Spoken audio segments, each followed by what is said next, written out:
Yo te digo, Renzo, que faltaste vos. Sí. Sí, se olvidó Scaloni. Ahora viene la segunda parte del comercial, claro. Bueno, vamos a cambiar de tema, ¿no? Y nos vamos a poner serios porque en estos primeros días del gobierno siguen los anuncios y ayer el Banco Central dio uno muy importante, ¿no? Se trata de reducir la tasa de interés en los plazos fijos. Vamos a ahondar en este tema y en todo lo que tiene que ver con economía y lo va a hacer nuestra compañera Silvina Sena, quien ya está con Eduardo Robinson, Pibi. Con Eduardo Robinson, nuestro economista de cabecera, chicos, que nos va a ayudar a desmadejar un poco estos asuntos que por ahí pueden volverse muy técnicos. Eduardo, buen día. Así que para entender el sentido general de estas decisiones, le pregunto eso. ¿Cuál es el objetivo, ¿no? global de esto que se anunció ayer? Bueno, es verdad, el gobierno, por supuesto, está armando la hoja de ruta de lo que por ahora son medidas y probablemente con el correr del tiempo se vaya convirtiendo en un programa más consistente, en un programa que esté un poco más claro los objetivos. Por ahora estamos viendo aparentemente medidas que se van enhebrando y que van tratando precisamente de generar un contexto donde, en primer lugar, todo lo que tiene que ver con tratar de sincerar los precios de la economía. Para eso la devaluación, para eso tiene que ver también con el incremento de los combustibles, etcétera, tratar de sincerar los precios. Y después está la parte financiera, que claramente, como bien sabemos, las LELIQs, las letras de liquidez, bueno, es precisamente lo que se denominan pasivos remunerados del Banco Central, es decir, el Banco Central paga intereses por esas letras de liquidez, que son instrumentos que utiliza el Banco Central para absorber el exceso de pesos que hay en la economía, y por lo tanto eso constituía un grave problema para la economía, sobre todo en lo que tiene que ver con tratar de unificar el tipo de cambio, que es el objetivo que está siguiendo el gobierno en esta primera parte.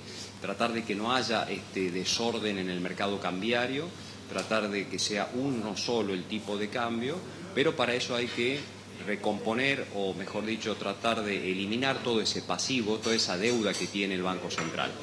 Con lo cual, en el día de ayer lo que hemos visto es, en primer lugar, desaparece de la referencia en la política monetaria la tasa de interés de las LELIQs. Es decir, ahora se va a operar solamente con lo que se llama otro instrumento similar a las LELIQ, pero de muy corto plazo, que se denominan pases pasivos del Banco Central.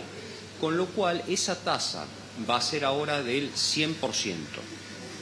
Hay una reducción muy importante en el interés que se pagaba a las LELIQ, que ya van a desaparecer como eje de la política monetaria, y entonces pasa a ser esa la referencia. Y para los plazos fijos, el Banco Central decidió reducir de un 133% la tasa nominal anual, que esto estaba dando alrededor de un 10,6% de tasa efectiva mensual, disminuirla casi a un 9% mensual, ¿no? Eduardo, ahí le hago una consulta. ¿Eso es para plazos fijos que se hagan desde ahora o afecta también ya a los plazos fijos vigentes? No. Plazos fijos que a partir de la jornada de hoy, por ejemplo, se empiecen a constituir colocaciones que sean a partir, por supuesto, no es una medida retroactiva. Aquellos plazos fijos que ya fueron hechos a la tasa de 133%, eso no se va a modificar, pero sí a partir de la nueva constitución de plazos fijos, ¿no? Con esos porcentajes, con esa baja del porcentaje, ¿conviene invertir en un plazo fijo?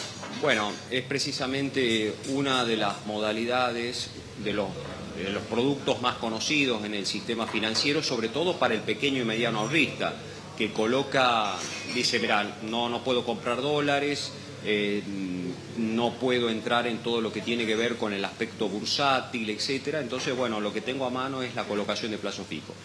Con una inflación que se proyecta bastante elevada para los próximos meses y teniendo en cuenta que hay una baja importante, porque claro, del 10,6 al 9% es una baja considerable, el plazo fijo deja de ser un instrumento atractivo si uno lo compara, por supuesto, con la evolución de la tasa de inflación que se proyecta. Con lo cual, desde ese punto de vista, bueno, habrá que ver cómo va a ser la reacción del mercado en lo que tiene que ver con los plazos fijos. Han venido disminuyendo los plazos fijos en términos reales, pero bueno, ahora surge como alternativa, y que también se discutió bastante ayer, el plazo fijo denominado en UVA, es decir, en la unidad de valor adquisitivo, que es un plazo fijo que se ajusta por inflación y que claramente los bancos querían que se eliminara esa posibilidad, pero bueno, empiezan a mirar, en lugar de constituir un plazo fijo tradicional, un plazo fijo a 90 días, como ajustado por inflación. Me parece que puede llegar a ser la opción en plazo fijo de rendimiento para tener en cuenta con la inflación. Eduardo está en Lourdes, sí. Y Renzo en el piso también les pregunta. Sí. Eduardo, ¿cómo estás? Buen día. Te escucho. Buen día. Eduardo, hola, buen día, Enzo. Viste que se habla de esto, que va a ser la mayor desregulación de la economía en la historia argentina. ¿De qué se trata eso? ¿Qué vendría a ser, ¿no? para la gente que está en casa?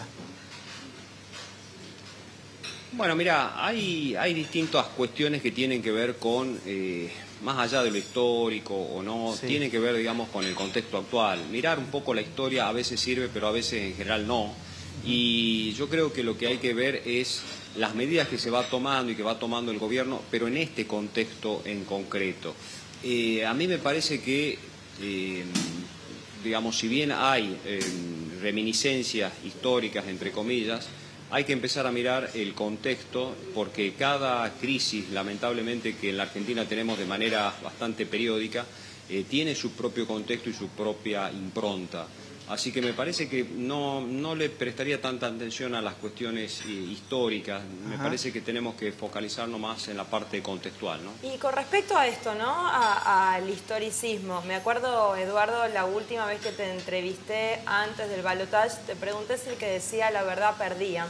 Bueno, la historia me demostró que no siempre es así, ¿no? Porque Milei por lo menos afrontó con verdades en la campaña, verdades que molestaban, que duelen a los argentinos, y sin embargo tuvo un triunfo rotundente. ¿Vos creés que la gente lo va a seguir acompañando con estas medidas hilvanadas que decías vos, como esta, que quizás no conviene el plazo fijo, los aumentos, las subas de precios? ¿Hasta cuándo vos creés que el argentino va a seguir acompañando estas medidas?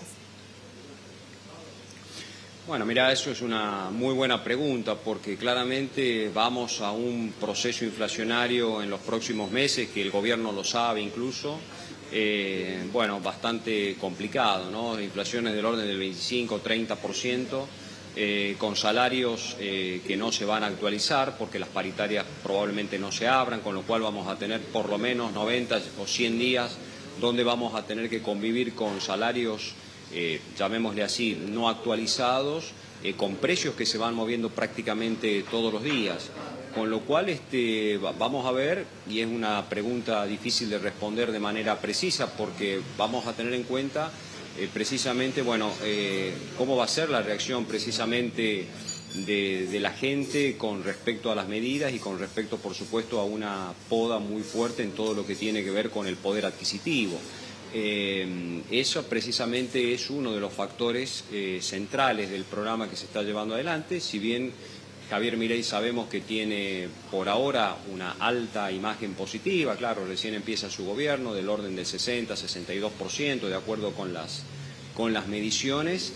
Bueno, yo creo que él está en alguna medida o en gran medida cumpliendo con lo que sostuvo en las escalinatas del Congreso, que van a ser medidas de shock, y bueno, poner toda la carne en el asador al comienzo de la gestión para tratar de corregir, y bueno, y que la gente va entendiendo, vaya acompañando el esfuerzo, pero siempre y cuando ese esfuerzo, me parece, vean que, bueno, hay alguna luz al final del túnel. De lo contrario, creo que un esfuerzo por sí mismo va a ser bastante poco tolerable, ¿no? ¿Y hay solidez en el sistema? ¿Vos creés? Porque a partir de todo esto que se presentó, ¿hay solidez? Porque es lo que se preguntan hoy, ¿no? Creo que estos días van a ser fundamentales a través de este programa que se presentó, saber si hay solidez atrás, ¿no? Si se va a poder confiar en esto. Bueno, precisamente es el desafío de todo programa económico, empezar a ganar credibilidad. Si el gobierno no logra o el programa no logra que se vaya generando credibilidad, bueno, empiezan a generarse problemas, porque, bueno, como recién decíamos, la gente va a soportar esto unos meses, pero tiene que empezar a ganar credibilidad y tiene que ver, bueno, que los frutos van a estar relativamente, bueno, al alcance. De lo contrario, bueno, todo esto va a ser bastante más complicado de llevar.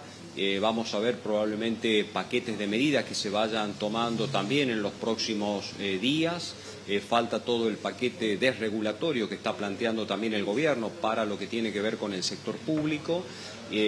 Con lo cual, por supuesto, como recién decíamos con Silvina, por ahora son medidas y vamos a esperar, en definitiva, cuál es el programa que está vigente, cuál es el programa de fondo que está por llevar adelante Milei, que sabemos que básicamente va a consistir en tratar de reducir el déficit fiscal a la mayor velocidad que se pueda para reducir fundamentalmente la tasa de inflación, recuperar el poder adquisitivo del peso.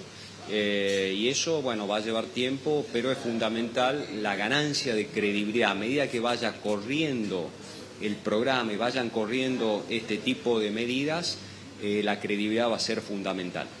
Eduardo, Jorge te saluda acá al piso. ¿Cómo estás? Hola Jorge, un gusto. Muy bien.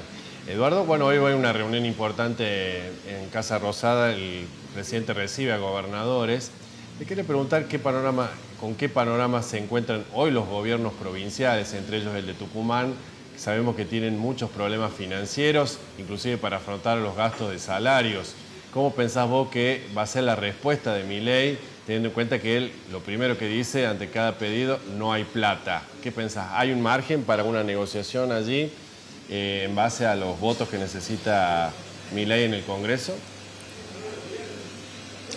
Bueno, los gobernadores van a tratar de ver cómo queda todo lo que tiene que ver con los impuestos coparticipables. Sabemos que la devolución del IVA vence ahora el próximo 31 de diciembre. Sabemos que la poda en lo que tiene que ver con el impuesto a las ganancias de la cuarta categoría ha resentido claramente los ingresos de los sectores, o de las provincias, mejor dicho, y por lo tanto ahí va a haber un margen de negociación. Lo que los gobernadores van a postular es probablemente la coparticipación del impuesto al cheque, pero me parece que Milei ahí se va a plantar, no va a querer esa posibilidad y por lo tanto, bueno, inducir a que en el Congreso en todo caso se vuelva a restablecer el impuesto a las ganancias a la cuarta categoría de manera transitoria, entre comillas, a los efectos de, bueno, de poder sobrellevar todo lo que tiene que ver con los ingresos de las provincias en momentos en los cuales hay amenazas. Ya el propio gobernador de la provincia de Buenos Aires con la emisión de las denominadas cuasimonedas. Con lo cual ahí hay un margen de negociación, expectativas por supuesto de lo que pueda pasar, pero también por supuesto el presidente Milei, con todo esto que estábamos conversando, con medidas, con un programa que va a tener que pasar por el Congreso bastantes cosas, necesita también generar un plafón político muy importante para ir pasando todas estas medidas, con lo cual el margen de negociación de gobernadores con el presidente de la Nación va a ser de tratar de mantener la austeridad en las provincias, de tratar de... Lo único negociable va a ser la restitución del impuesto, me parece, a las ganancias, y creo que más que eso no, porque hay una cuestión muy importante. Fíjate que otro punto de negociación tiene que ver, Jorge, con la obra pública en las provincias, ¿no? Provincias y municipios que necesitan también, poder llevar adelante la obra pública, al menos lo que se venía haciendo, que no es demasiado, pero que se venía haciendo, y tratar de ver si al menos en el mediano plazo, esto es, en los próximos meses, a mitad del año próximo, hay algún tipo de, en todo caso, poder empezar con obra pública que sabemos que tiene, bueno, mucho efecto en las economías, sobre todo en el interior del país, ¿no? Gracias. Bueno, gracias, Edu. Gracias, Eduardo Robinson. Gracias, Silvina. Enseguida volvemos a tomar contacto con vos. Hasta luego. Por favor.